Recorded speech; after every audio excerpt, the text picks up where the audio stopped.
রমজান মাস এসেছে আমাদের জন্য তাকওয়া অর্জনের মাস। আর এই রমজান মাসে কোরআন নাজিল হয়েছে বলে এই মাসের দাম আল্লাহর কাছে অনেক বেশি। প্রিয় ভাইয়ের আমার, এই রমজান মাস সম্পর্কে আল্লাহ সুবহানাহু ওয়া তাআলা বলেন, শাহরু রমাদান আল্লাযী উনজিলা ফীহিল কুরআন হুদাল লিন-নাস ওয়া বাইয়িনাতিম মিনাল হুদা ওয়াল ফুরকান। আল্লাহ সুবহানাহু ওয়া তাআলা এই রমজান মাসে হেদায়েত দিয়ে একটি কিতাব নাজিল করেছে, যার নাম হচ্ছে কোরআনে কারিম। বলেন সুবহানাল্লাহ। কোরআনে কারিমের ব্যাপারে রব্বুল আলামিন বলেন, ওয়াতাসিমু বিহাবলিল্লাহি জামিআও ওয়ালা তাফাররাকু। আল্লাহ তাআলা বলেন, তোমরা আল্লাহর রজ্জুকে এমন শক্তভাবে ধারণ করো, আর তোমরা একতাবদ্ধ হয়ে ধারণ করো, পরস্পর বিচ্ছিন্ন হয়ে যেও না।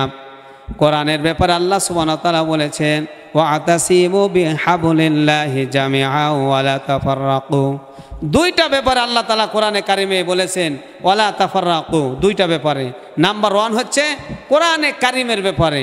কোরআনে কারিম এই কিতাবের মধ্যে কোনো ভুল নাই, কোনো সন্দেহ নাই। জোরে বলেন সুবহানাল্লাহ। আর বলেছেন এই রশ্মিটা, এই কোরআনে কারিমটা শক্তভাবে ধারণ করো, কারণ কোরআন ধরতে পারলেই আমাদের সকল সমস্যার সমাধান হয়ে যাবে। জোরে বলেন সুবহানাল্লাহ। এবং কোরআন আমাদের সবচাইতে তাকওয়ার মানদণ্ড কিতাবের নাম হচ্ছে কোরআনে কারিম।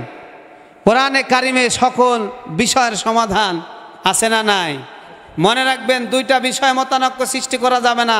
নাম্বার 1 হচ্ছে কোরআনে কারিমের ব্যাপারে সারা পৃথিবীতে এখনো কোনো মানুষ এই কোরআনের ব্যাপারে কোনো মতানৈক্য নাই। জোরে বলেন ঠিক কিনা?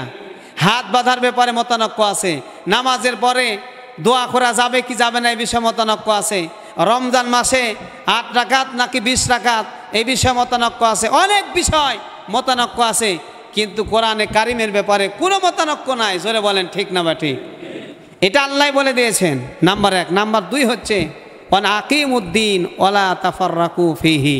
আল্লাহ সুবহানাহু ওয়া তাআলা বলছেন, তোমরা দিন প্রতিষ্ঠা করো, তার ব্যাপারে কোনো মতানৈক্য সৃষ্টি করিও না। আমার প্রিয় ভাইরা, এই রমজান মাস সেটা হচ্ছে দিন প্রতিষ্ঠার ব্যাপারে কোনো মতানৈক্য সৃষ্টি করা যাবে না। পৃথিবীর কোনো আলেম, পৃথিবীর কোনো জালেম এই দিনের ব্যাপারে কেউ কিছু বলতে পারে নাই, মতানৈক্য সৃষ্টি করতে পারে নাই, কারণ দিন প্রতিষ্ঠা করা লাগবে, এটা হচ্ছে সকলের জন্য ফরজ। জোরে বলেন ঠিক কিনা? আমার প্রিয় ভাইয়েরা, ঠিকটা খুব ধীরে বলেছেন, কারণ সন্দেহ মনে হয় আছে। সন্দেহ আছে? সূরা 13 নম্বর আয়াতের মধ্যাংশে আল্লাহ সুবহানাহু ওয়া তাআলা এই আয়াতের কথাটা বলে দিয়েছেন। কাজে আপনি বিশ্বাস করেন আর নাই করেন, আমার কিছুই আসে যায় না।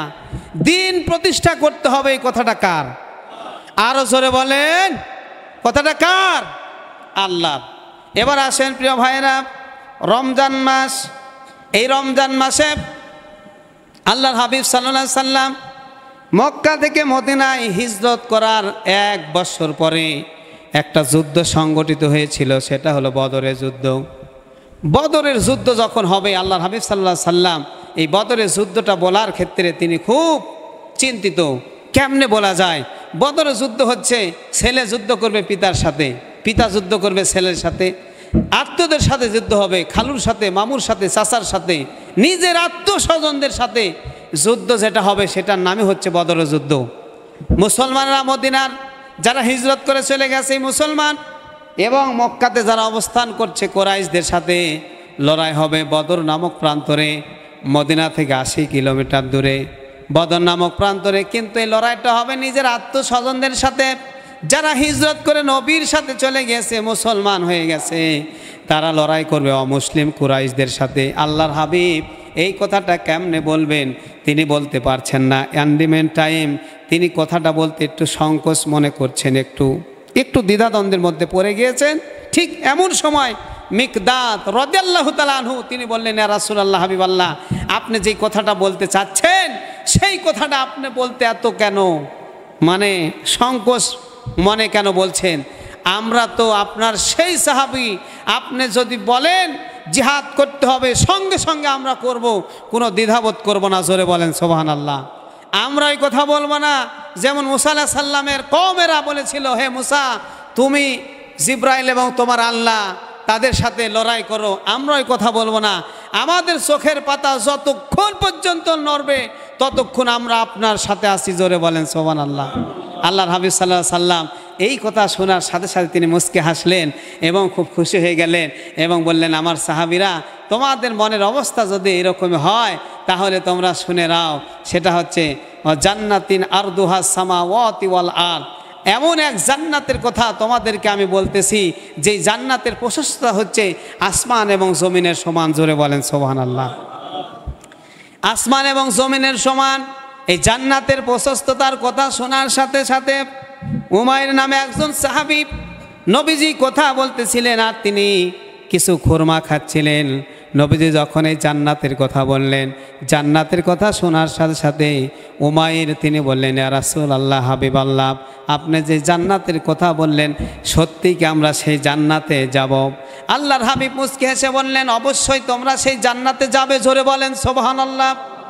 এই কথা শোনার সাথে সাথে উমাইর খেজুর খাচ্ছিলেন, খুরমা খাচ্ছিলেন, এই খেজুর এবং খুরমাটা ফেলে দিলেন আর তিনি বললেন, ইয়া রাসূলুল্লাহ, হাবিব আল্লাহ, আপনি যে জান্নাতের কথা বললেন, আমি যদি খেজুর খেতে যাই, খুরমা খেজুর খাই, তাহলে সেই জান্নাতটা পেতে আমার একটু দেরি হয়ে যেতে পারে, কাজে আমি এই খেজুরটা খাবো না, আমি ওই জান্নাতে যেতে চাই। এই কথা বললেন নবীজি। তাদের এই দৃশ্যটা দেখে আল্লাহর হাবিব খুব খুশি হয়ে গেলেন। 313 জন সাহাবীদেরকে নিয়ে বদর নামক প্রান্তরে যে জিহাদটা হয়েছিল, বদরের জিহাদ, এটা ছিল 17ই রমজান। এই রমজান মাসে, জোরে বলেন সুবহানাল্লাহ।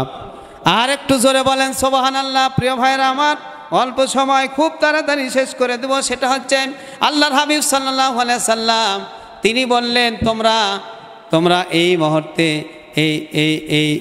এই রোজাটা ছেড়ে দাও, রোজা রাখার দরকার নাই, কারণ রোজা রাখলে মানুষ আপাতত না খেয়ে থাকার কারণে একটু দুর্বল হতে পারে।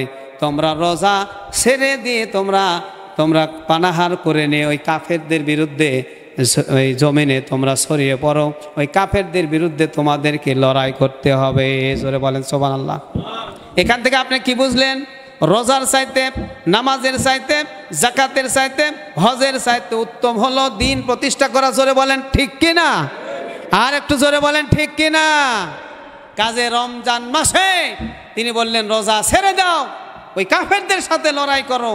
এজন্য প্রয়োজন হলে রোজা ছাড়তে হবে, প্রয়োজন হলে নামাজ ছাড়তে হবে, প্রয়োজন হলে হজ ছাড়তে হবে, কিন্তু ইসলাম প্রতিষ্ঠার ক্ষেত্রে এক চুল পরিমাপ যদি আপনি পিছনে থাকেন তাহলে আপনি মুনাফিকের কাতারে দাঁড়াবেন, আর মুনাফিক কখনো জান্নাতে যেতে পারবে না।